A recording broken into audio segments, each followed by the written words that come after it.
Department is the first in the county to use AI to generate police reports. They give us an exclusive look at how it works. The FAA announced a 10% reduction in flights starting tomorrow. We check in at the San Diego airport. The San Diego Padres have hired their next manager, and the name is shocking to many. A live report from Petco Park. We know for sure people saw things. An ongoing search for a cold case murder suspect as a family waits for justice. A parole hearing today for a Navy man convicted of murdering a San Diego State student more than 50 years ago inside this dormitory. Trash cans can be smelly, attract insects as well as vermin, and keeping them clean can be very messy. Well, a locally based company is making that a lot easier on you, as well as keeping that gray water out of storm drains. CBS 8 News Live at 6 starts right now. This is 100% on the officer to make sure that it is an accurate reflection of what took place. We're really going to be looking to see if police departments actually adhere to the law. The Chula Vista Police Department is the first in San Diego County to use artificial intelligence to generate police reports. Good evening, and thank you for joining us. I'm Carla Cicchetto. I'm Marcella Lee. Supporters say it will speed up reporting and get officers back on patrol faster. But critics are raising serious accountability questions. CBS 8's Abby Black joins us in studio. And Abby, you sat down with the Chula Vista Police Chief to address those concerns. That's right. We sat down with the Chula Vista Police Chief to get an exclusive in-depth look at the AI system Chula Vista Police are now using to draft reports. The department has a history of high-tech policing, but this new tool raises one major question. Who's accountable when a machine writes a police report? We went hands-on to see exactly how it works. Testify to the accuracy. Digital policing is here. You can't be afraid of technology. You have to embrace it. The Chula Vista Police Department is the first in San Diego County to use AI to generate police reports. For a department with the lowest staffing levels in the county, Chief Roxana Kennedy says it's a game changer. We've been estimating usually 3 to 5 hours per shift. And think about what that means, if that means that officer is going to get back out on the street quicker. Through a rigorous approval process, the city signed a $1 million contract with body-worn camera maker Axon to implement Draft 1, a generative AI police reporting system. Good morning. I am Officer Grattan. Sergeant Priscilla Grattan trained many of the 276 officers on the system. She shows us how it works using a mock burglary scenario. Are you okay and ready to begin? Yes, but I'm a little frustrated. The system transcribes audio from body-worn cameras. There's no video. In less than 5 minutes, the transcription was available. So please review this draft carefully. It may be incomplete and or contain factual errors. What it produced was a narrative. I didn't see it change facts or add bias. It translated audio into a sentence form. I corrected a street name and filled in inserts. Those are placeholders where audio wasn't clear. Officers cross-check body-worn video with the report and add any off-camera information. The system also alerts the officer if they've not made at least 10% changes, a safeguard against over-reliance. You just can't copy and paste it out of it. But critics like the Electronic Frontier Foundation worry about what the AI produces. So, for instance, if an officer says, drop the gun, will the report, just based on audio, not visual, will the report say, I said drop the gun, or will it say the suspect was armed? Because those are two very different translations of the same scenario. SB 524, a California law, now requires agencies to disclose AI use and save the first draft.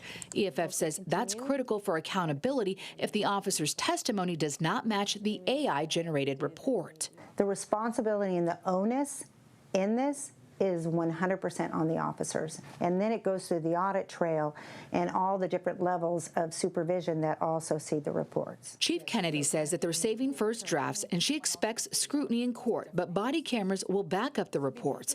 Ultimately, she says the accountability falls on the officer. If anybody chose to not be accurate in their reporting, the consequences are up to and including termination, because your credibility as an officer is everything. Chula Vista officers began using Draft 1A1 on November 1st, though Draft 1A1 AI, is not mandatory. The chief says all reports go through multiple levels of chain of command before they reach the DA's office. Abby, what does District Attorney Summer Stephan feel about this? Well, I reached out to her office to see what she's saying about it and if they've received any reports. And the spokesperson says that they've not seen any AI-generated reports and do not have a formal policy in place. They're only saying that they expect every report to be accurate. So we will be following to see how these hold up in court. Yeah, they're going to have to come up with some policy because this is it's going to be chain of command, custody, testimony, all these things. If it's evidence, it's got to be locked down. Right, so I am looking forward to them having a policy now that this is in place. They should probably get this ball rolling to get it done. All right, AI is everywhere. Thanks so much, Abby.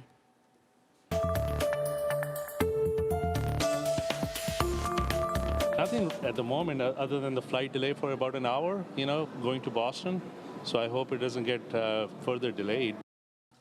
Travelers at San Diego International Airport and others across the country are experiencing cancellations and delays due to the government shutdown. And the flight disruptions are only expected to get worse tomorrow morning. The FAA announced yesterday it would be asking airlines to reduce air traffic by 10% in 40 different markets. And tonight we have confirmed that will include San Diego International. CBS 8's Alex Cheney has been there all day now. And how are things going tonight? Well, this is a great reminder. If you have a flight tomorrow or over the weekend, you're going to want to really check out your flight status to make sure that your flight isn't one of those being reduced by the FAA. Been here at the San Diego International Airport all day today. The line here at security has kind of come in waves. It really picked up towards the afternoon. Tonight, it is more like evening light out there. But I did speak to some travelers this morning who had their flight delayed. There's nothing you can do, nothing I can do. So you just have to be patient. John Lindsay was supposed to be on a flight this morning to Boston, but instead his flight got delayed several times. My flight was supposed to take off at 11:30 this morning to Boston, and then they changed it to 1:30, and then they changed it to 2:30, and right now it's at 4:30. So I don't even know if it's going to take off because they probably have staffing issues. And John's not alone. The security line was packed this afternoon as the TSA only had 2 gates open for passengers to go through security. If it happens, and we figure it out.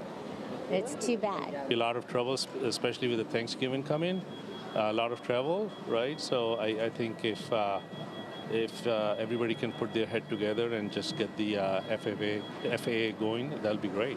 On Wednesday, U.S. Transportation Secretary Sean Duffy announced the FAA is asking airlines to reduce flights by 10% starting tomorrow morning. This is data-based. This is not based on what airline travels, has more flights out of what location.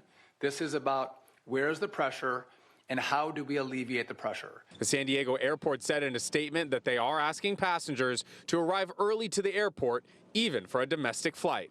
When you go to the airport, it's out of your control. You just have to realize that. There's nothing you can do, nothing I can do. So you just have to be patient. Line's looking a little better, but there is only one TSA gate working right now. Now, it's important to note, I checked out some of the major airlines, Delta, United, American, and Southwest. They are all offering free changes if your flight is affected or a refund. Just make sure you check with the airline that you booked with. Now, this is just the beginning as the government shutdown continues. If there are any more changes, we'll be sure to let you know. Back over to you. Thanks, Alex. A federal judge is ordering the Trump administration to pay full SNAP benefits this month. Nearly 42 million Americans rely on the program, including nearly 400,000 people here in San Diego. The administration announced earlier this week it would partially fund the program, but during today's hearing, the judge said the administration had not acted quickly enough to release the funds. In fact, the judge said the USDA must now tap into a contingency fund to make the full payments by tomorrow. Whether or not that will happen, we'll have to see. The judge noted without the funding, 16 million children are at risk of going hungry and added, quote, "This should never happen in America." The Previs Foundation says there has been a 128% spike in people requesting food assistance within the past week alone compared to the numbers in September. Because of that huge spike in demand, the foundation is donating $3 million in emergency funding. Half of the money will go to the San Diego Food Bank. The other half will go to Feeding San Diego. We're told that emergency funding will help provide 6 million meals across San Diego County. The Padres didn't look far for their next manager. They found him in their own dugout family. It's former Padres reliever Craig Stammen. CBS 8's Jake Garriani is live at Petco Park with how the team landed on this familiar face. Jake. A familiar face, but surprising to many people, that's for sure. Craig Stammen really wasn't on the list of people that could possibly get this job early on. In fact, when Craig retired in 2023, he joined the Padres front office, right? He was helping out with player development in the minor leagues and major leagues, and he's also helping out in the front office. And when this new managerial search started after Mike Shildt retired, Craig Stammen was helping interview possible candidates. Well, as the story goes along, the Padres went to Craig and said, "What do you think about interviewing for this job?" The rest is history. Craig Stammen is the new manager of the San Diego Padres. And when you think about Craig being the manager, it really starts to add up. He played 13 seasons in Major League Baseball, 6 with the San Diego Padres. And in fact, he played with a lot of guys on this current San Diego Padre teams. Manny Machado, Fernando Tatis Jr., Jake Cronenworth, Yu Darvish, Joe Musgrove, all guys that Craig Stammen took the diamond with. He is wildly respected amongst this clubhouse, which is something that is rarely said about a guy who spent his career as a middle reliever. So Craig Stammen has the respect. He has the playing pedigree that he, played in Major League Baseball. Now the question is, how will he be as a manager? He has 0 managerial experience, so that will obviously be a question that everyone points to. But then again, some of the other candidates the Padres were looking at didn't have any experience either. The Albert Pujolses, the Ruben Nieblas, Nick Hundley, Ryan Flaherty. So Craig Stammen comes into a staff where he will be recognized, he will be respected, but he will have to learn to be a manager in Major League Baseball. Reports are that most of this coaching staff will stick together. I know a lot of people are concerned about Ruben Niebla. Looks like he will remain here on the Padres staff. Not only is he under contract, but he wants to be a part of all this with the San Diego Padres. So that core that A.J. Preller has talked about for a decade now looks to be sticking together because the Padres have hired internally. Craig Stammen, the new Padres manager, he will be officially introduced Monday at 10 a.m. right here at Petco Park, U2. All right, we know you'll be there covering it. Jake Garriani reporting live for us. Thanks, Jake. He's like, wait, what? Yeah, exactly. I just assigned him to it. A warm welcome for one country's symbol of pride and tradition. We'll show you coming up. Plus, a Navy man who murdered a San Diego State University student is once again denied parole. We'll explain why state officials feel he should remain locked up decades after the crime. And later, a green solution for keeping your trash bins clean without impacting the environment.